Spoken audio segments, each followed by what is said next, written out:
আসসালামু আলাইকুম। পৃথিবীর আয়না ইউটিউব চ্যানেলে আপনাদের স্বাগতম। আমরা হযরত আলী রাদিয়াল্লাহু তাআলা আনহু এর জীবনে ঘটে যাওয়া কিছু সত্য ঘটনা বর্ণনা করছিলাম। আজকে এর 25তম পর্ব। ইবনে আব্বাস রাদিয়াল্লাহু তাআলা আনহু মিম্বরের পাশে চাদর মুড়িয়ে বসলেন। তখন তার কাছে এক লোক এসে জিজ্ঞেস করল, ইবনে আব্বাস, কার সম্পর্কে আল্লাহর এই আয়াত নাজিল হয়েছে? সে আয়াতটি হলো, যারা স্বীয় ধন সম্পদ ব্যয় করে রাতে ও দিনে, গোপনে ও প্রকাশ্যে, তাদের পালনকর্তার কাছে তাদের জন্য রয়েছে তাদের প্রতিদান। অর্থাৎ এই যে আয়াতটি, কোরআনের এই যে আয়াতটি, এই আয়াতটি আল্লাহ তাআলা কাকে উদ্দেশ্য করে নাজিল করেছে, এই প্রশ্ন করা হয়েছে কাকে? ইবনে আব্বাস রাদিয়াল্লাহু তাআলা আনহু। তখন ইবনে আব্বাস রাদিয়াল্লাহু তাআলা আনহু কি উত্তর দিচ্ছেন? যে তিনি বলছেন যে তা আলী বিন আবু তালিব রাদিয়াল্লাহু তাআলা আনহু এর সম্পর্কে নাজিল হয়েছে। তার কাছে 4 দিরহাম ছিল। তখন তিনি রাতে 1 দিরহাম দান করলেন, দিনে 1 দিরহাম দান করলেন, প্রকাশ্যে 1 দিরহাম দান করলেন, আর গোপনে 1 দিরহাম দান করলেন। আল্লাহু আকবার। অর্থাৎ এই যে আলী রাদিয়াল্লাহু তাআলা আনহু, তার যে এই যে কর্মটি, যে তার কাছে 4 দিরহাম ছিল, সেটি তিনি দিনে রাতে প্রকাশ্যে এবং গোপনে দান করেছেন, সেটির উপর ভিত্তি করে আল্লাহ তাআলা কোরআনে আয়াত নাজিল করেছেন। তাহলে একটাবার কিন্তু আমাদের চিন্তা করে দেখতে হবে যে এই আলী রাদিয়াল্লাহু তাআলা আনহু, ওনার মর্যাদা কতটুকু। আলহামদুলিল্লাহ। তো আল্লাহ তাআলা আমাদেরকে সুযোগ দিক যেভাবে দিনে রাতে প্রকাশ্যে এবং গোপনে দান করার, এবং এমন দান যে দানটি আল্লাহ তাআলা কবুল করেন, এবং যে দানের বদৌলতে আমরা আমাদের কাঙ্ক্ষিত যে লক্ষ্য, আমাদের যে মহা সাফল্য, সেই জান্নাতুল ফেরদৌস হাসিল করতে পারি। মুহাম্মদ বিন হানাফিয়া বলেন, আমি আমার পিতাকে জিজ্ঞেস করেছিলাম, রাসূল সাল্লাল্লাহু আলাইহি সাল্লামের পরে মানুষদের মধ্যে সবচেয়ে উত্তম কে? তিনি বললেন, আবু বকর রাদিয়াল্লাহু তাআলা আনহু। আমি বললাম, এরপর কে? তিনি বললেন, ওমর ফারুক রাদিয়াল্লাহু তাআলা আনহু। তো বর্ণনাকারী মুহাম্মদ বিন হানাফিয়া বলেন যে তখন আমি মনে মনে ভাবছিলাম, এরপর প্রশ্ন করলে হয়তো তিনি উসমান গনি রাদিয়াল্লাহু তাআলা আনহু এর নাম বলবেন। কারণ দেখুন, এখানে প্রথম খলিফা হচ্ছে আবু বকর রাদিয়াল্লাহু তাআলা আনহু, দ্বিতীয় খলিফা হচ্ছে ওমর বিন খাত্তাব রাদিয়াল্লাহু তাআলা আনহু, তৃতীয় খলিফা হচ্ছে উসমান গনি রাদিয়াল্লাহু তাআলা আনহু। তো প্রথমে যখন দুইজনের নাম বলেছেন, আবু বকর এবং ওমর রাদিয়াল্লাহু তাআলা আনহু, তো সভাপতি তিনি ভেবেছেন যে তাহলে এবার হয়তো তৃতীয় যে খলিফা, সেই উসমান বিন আফফান রাদিয়াল্লাহু তাআলা আনহু এর নাম আসবে। কিন্তু উত্তরটা কেমন হয়েছিল আমরা দেখি, ঘটনাটা আমরা দেখি। তো এই কথা ভেবে তিনি যেটি বলছেন যে তাই আমি প্রশ্ন না করে বললাম, এরপর কি আপনি? তিনি উত্তরে বললেন, অর্থাৎ যাকে প্রশ্ন করা হয়েছে যে এরপর কি আপনি, তিনি উত্তরে বলছেন যে হচ্ছে আমি তো সাধারণ মুসলমানদের একজন।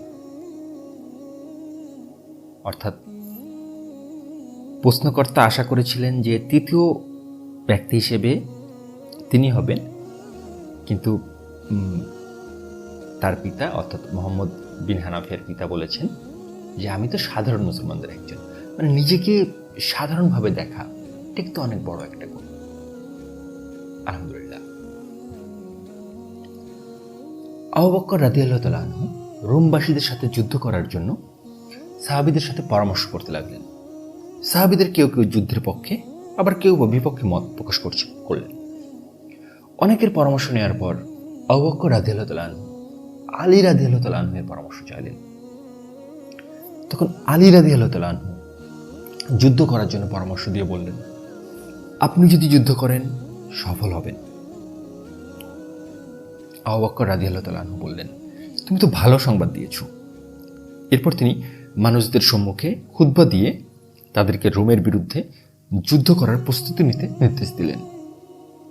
অন্য এক বর্ণনায় আছে, তিনি আলী রাদিয়াল্লাহু তাআলা আনহুকে জিজ্ঞেস করলেন, অর্থাৎ আবু বকর রাদিয়াল্লাহু তাআলা আনহু আলী রাদিয়াল্লাহু তাআলা আনহুকে জিজ্ঞেস করলেন, আলী, তুমি কিভাবে কোথা থেকে এই সংবাদ পেয়েছো যে আমি তাদের সাথে যুদ্ধ করলে বিজয়ী হব? আলী রাদিয়াল্লাহু তাআলা আনহু বলেন, আমি নবী সাল্লাল্লাহু আলাইহি সাল্লাম হতে এই সংবাদ শুনেছি। আলী রাদিয়াল্লাহু তাআলা আনহু তাকে এই কথা বলার পর তিনি আলী রাদিয়াল্লাহু তাআলা আনহুকে বললেন, হাসানের বাবা, তুমি আমাকে যে সংবাদ শোনালে তা আমাকে খুবই আনন্দ দিয়েছে। আল্লাহ যেন তোমাকেও খুশি করেন। অর্থাৎ আলী রাদিয়াল্লাহু তাআলা আনহু এর মতো একজনের কাছ থেকে যখন এমন সংবাদ পাওয়া যায় যে আপনি রোমদের বিরুদ্ধে যুদ্ধ করুন, রোমবাসীর বিরুদ্ধে যুদ্ধ করুন, আপনি বিজয়ী হবেন, তখন কিন্তু স্বভাবতই সেই ব্যক্তি মানে যাকে এই কথা বলা হবে উনি খুশি হয়ে যাবেন। কারণ আলী রাদিয়াল্লাহু তাআলা আনহুর মতো একজন জ্ঞানী মানুষ যখন এমনটা বলছেন যে আপনি যুদ্ধ করেন, আপনি যুদ্ধে বিজয়ী হবেন, তখন কিন্তু তার খুশি হয়ে যাওয়াটাই স্বাভাবিক। তো তিনি বলছেন যে আমি তোমার কথা শুনে, অর্থাৎ আবু বকর রাদিয়াল্লাহু তাআলা আনহু বলছেন যে আমি তোমার কথা শুনে অনেক খুশি হয়েছি, আল্লাহ তাআলা তোমাকেও খুশি করে দিক। আর একটা বিষয় হয়তো আমরা জেনেই থাকবো, সেটি হলো যে আমরা সুপ্রিয় দর্শক, আপনাদের উদ্দেশ্য করেই বলছি যে আমরা যদি কাউকে কষ্ট দিই, আল্লাহ তাআলা আমাদেরকে কষ্ট দিবেন। অর্থাৎ আমি একজনকে কষ্ট দিলাম, আমি অন্য কোনো মানুষকে কষ্ট দিলাম, অথবা আমি অন্য কাউকে কষ্ট দিলাম, আল্লাহ তাআলা আমাকে কষ্ট দিবেন। আবার আমি যদি আরেকজনকে আনন্দ দিই, খুশি করি, আল্লাহ তাআলা আমাকে আনন্দ দিবেন, আমাকেও খুশি দিবেন। অর্থাৎ একটি বিষয় লক্ষ্য করে দেখুন যে কষ্ট এবং খুশি কিংবা আনন্দ আমরা যেটাই বলি, এই যে বিষয়টি, এটি কিন্তু আমরা আল্লাহর কাছ থেকে নিয়ে নিতে পারি। কিভাবে?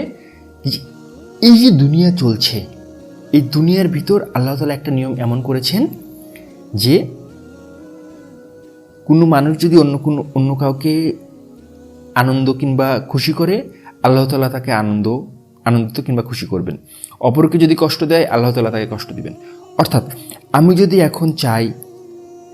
এখন কোনো খুশি চাই কিংবা কোনো আনন্দ চাই, তাহলে আমি যেটি করতে পারি সেটি হলো কি, যে আমি অন্য একজনকে, অন্য কোনো মানুষকে আমি কিন্তু আনন্দ এবং খুশি দিতে পারি। সেটি যে কোনোভাবে হতে পারে তাকে কথা বলে, হতে পারে তাকে কোনো উপহার সামগ্রী দিয়ে, কিংবা যে কোনোভাবেই হোক। তার হয়তো মন অনেক খারাপ, তাকে সুন্দর দুটি কথা বলে তার মন ভালো করে দিয়ে, মানে যেভাবেই হোক, আপনার আমার যে বিচার বিবেচনা, যে বিচার বুদ্ধি আল্লাহ আমাদের ভিতরে দিয়েছেন, তার উপর বিবেচনা করে আপনি সিদ্ধান্ত নিতে পারবেন যে এটা করলে সেই মানুষটা খুশি হবে, এটা করলে সেই মানুষটা দুঃখ পাবে। এতটুকু বিচার বুদ্ধি কিন্তু আল্লাহ তাআলা আমাদেরকে দিয়েছেন। অর্থাৎ আপনার এই বিচার বুদ্ধি দিয়ে বিবেচনা করে আপনি অন্য কোনো মানুষকে যখন খুশি দিবেন, মানে খুশি করবেন অথবা আনন্দ দিবেন, আল্লাহ তাআলার পক্ষ থেকে আপনি খুশি হবেন এবং আনন্দ পাবেন। আপনি অন্য কোনো মানুষকে কষ্ট দিবেন, দুঃখ দিবেন, আল্লাহ তাআলার পক্ষ থেকে আপনি সেরকমটা আবার ফেরত পাবেন। অর্থাৎ আমি যদি খুশি হতে চাই, আমি যদি আনন্দিত হতে চাই, তাহলে আমাদের উচিত হবে অন্য কাউকে খুশি করা, অন্য কাউকে আনন্দ দেওয়া। তাহলে আমি আল্লাহর পক্ষ থেকে আমার নিজের জন্য খুশি এবং আনন্দ পেয়ে যাব। এটি কিন্তু চমৎকার একটি বিষয়। এটি কিন্তু আমরা আমাদের জীবনে কাজে লাগিয়ে দেখতে পারি, এবং এটি করার ফলে আসলেই আমি খুশি এবং আনন্দ পাচ্ছি কিনা, যেমনটা এখানে বলা হলো যে আপনি যদি আরেকজনকে আনন্দ দেন, আরেকজনকে খুশি দেন, আল্লাহ তাআলার পক্ষ থেকে আপনি আনন্দ এবং খুশি পাবেন। আসলে এটি পাচ্ছি কিনা সেটি কিন্তু আমরা পরীক্ষা করে দেখতে পারি। যে আমি হয়তো একজনকে খুশি করলাম কিংবা আনন্দ দিলাম, তখন আমি আল্লাহকে বলে রাখলাম যে আল্লাহ, আমি তো তাকে খুশি করেছি কিংবা তাকে আনন্দ দিয়েছি, তো এর ফলে আপনি যখন আমাকে খুশি দিবেন, খুশি করবেন কিংবা আনন্দ দিবেন, সেই বিষয়টি দয়া করে আমাকে মনে করিয়ে দিবেন যে হ্যাঁ, তুমি যে তখন ওই কাজটি করেছিলে, ওই ব্যক্তিকে তুমি আনন্দ দিয়েছিলে, তার বিনিময়ে তুমি এই আনন্দ পেলে। এরকমটা হলে যেটা হবে যে এই জ্ঞানটা আমাদের অর্জন হয়ে যাবে, তখন এটা আমাদের ভিতরে ধারণ হয়ে যাবে, একদম অন্তরের ভিতরে এই বিশ্বাসটা চলে আসবে যে হ্যাঁ, আমি যখনই কাউকে খুশি করব কিংবা আনন্দ দিব, তার বিনিময়ে আল্লাহ তাআলা আমাকে খুশি করবেন অথবা আনন্দ দিবেন। তাহলে কিন্তু সেই জ্ঞানটি আমাদের অর্জন হয়ে যাবে এবং এই জ্ঞানের উপরে আমরা আমল করতে পারবো। আলহামদুলিল্লাহ, আল্লাহ তাআলা আমাদেরকে বোঝার তৌফিক দান করুক এবং সেই অনুযায়ী আমল করার তৌফিক দান করুক। এক বাচাল লোক আলী রাদিয়াল্লাহু তাআলা আনহুর কাছে এসে বললেন, নিশ্চয়ই উসমান জাহান্নামী। তখন আলী রাদিয়াল্লাহু তাআলা আনহু বললেন, তুমি কিভাবে জেনেছ? সে বলল, কেননা তিনি অনেক অঘটন ঘটিয়েছেন। আলী রাদিয়াল্লাহু তাআলা আনহু বললেন, তোমার অভিমত কি? যদি তোমার মেয়ে থাকে, তুমি কি তাকে পরামর্শ করা ব্যতীত বিয়ে দিবে? সে বলল, না।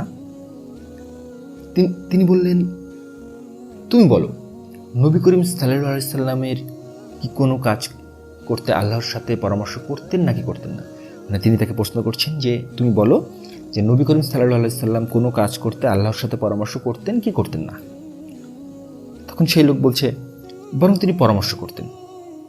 এরপরে আলী রাদিয়াল্লাহু তাআলা আনহু বললেন, আর আল্লাহ কি তাকে ভালোটা পছন্দ করে দিতেন নাকি দিতেন না? তখন সেই লোক বলল, বরং আল্লাহ তাআলা তাকে ভালোটাই পছন্দ করে দিতেন।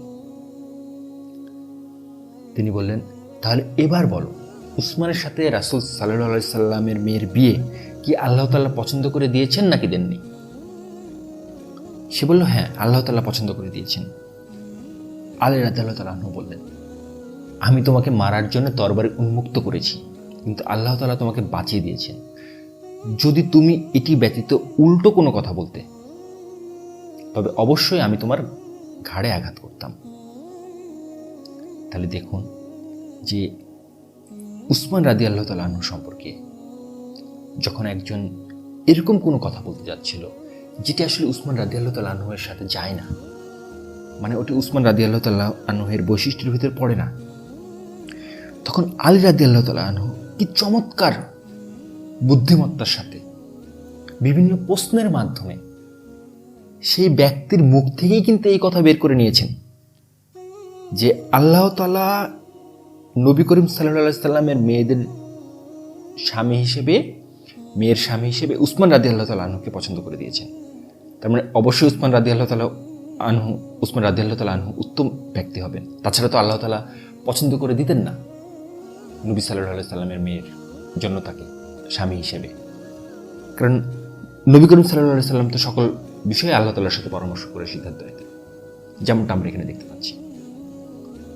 তো আমরাও কিন্তু এখান থেকে শিক্ষা লাভ করতে পারি যে যদি কোনো মানুষ এরকম কোনো কিছু বলে ফেলে যেটা আসলে বলা তার ঠিক হয়নি, তখন কিন্তু তাকে বিভিন্ন প্রশ্ন করার মাধ্যমে তার ভিতর থেকেই উত্তরটি বের করে নিয়ে আসতে পারে। আল্লাহ তাআলা আমাদেরকে এরকম জ্ঞানের অধিকারী করুক, যার মাধ্যমে আমরা এরকম ব্যক্তিদের সাথে যখন মিলিত হব তখন প্রশ্নের মাধ্যমে তার কাছ থেকেই যেন সেই আসল উত্তরটি বের করে নিয়ে আসতে পারি, যে উত্তরটি তাকে আসলে দেয়া দরকার। তো আজকের মতো ঘটনা এই পর্যন্তই। এরকম আরও ঘটনা জানার জন্য এবং শোনার জন্য আমাদের সাথেই থাকুন। ধন্যবাদ।